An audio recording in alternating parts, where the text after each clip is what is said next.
Each year, for the opening of the General Assembly of the UN, the Archdiocese of New York and the Permanent Observer Mission of the Holy See sponsor a prayer service for the diplomatic community. This year, with the excitement of Pope Francis' upcoming address to the 70th General Assembly in the air, a standing-room-only congregation soon gathered at the Holy Family Church in Midtown Manhattan. In the meditation, Cardinal Theodore McCarrick shared insight from his decades of involvement in peacemaking and global justice.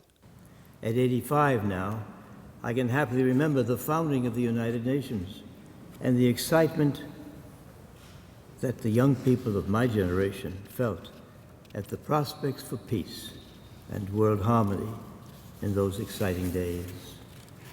We Catholics rejoice this week at the coming of the Holy Father, and what a wonderful blessing it is for us to know that others and all of you share in that same welcome.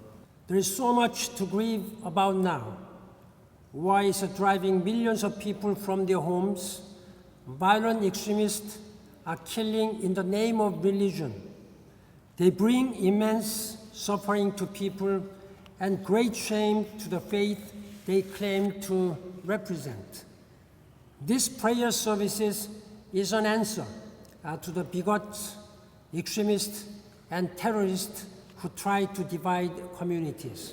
Prayers to God himself born into a migrant family were more urgent than ever before, as violence and poverty have in recent years driven millions to flee the countries of their birth. This movement of people hasn't happened in a century, and it could really change the face of the whole world, what's going on, not only in the Middle East, but in Europe and elsewhere. So we hope and pray that really they will not just come and greet each other and go to parties and all those things, but really try to find some solutions to some of the problems going on in the world.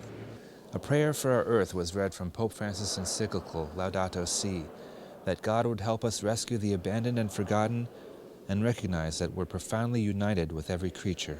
This is our family and our world, so therefore we have to take care of each other and we have to take care of the world so that the world continues to be a place where our family can live in peace. Archbishop Benedito Auza, permanent observer of the Holy See, introduced prayers of petition read in Arabic, French, Spanish, and Russian. With the prayers, we became all as one to pray for many issues that we are wrestling with every single day at the United Nations. And it was wonderful seeing the Secretary General of the United Nations. And to start with the spiritual way of life that we can all embrace from all denominations tonight, it was very moving for me to be a part of that. Pope Francis speaks of the people at the periphery of our society. These are the ones we must help raise up to give dignity and respect. I'm hoping, and I think he will do this, he will remind them that we are all one family, that we're all brothers and sisters in God's one human family. He will look for us all to appreciate our Father who is God, who takes care of us all and who controls all things. If we open our eyes and our hearts to the Lord, then we will open our eyes and our hearts to each other and be the family that God created us to be. Reporting for Currents, I'm Konrad Aderer.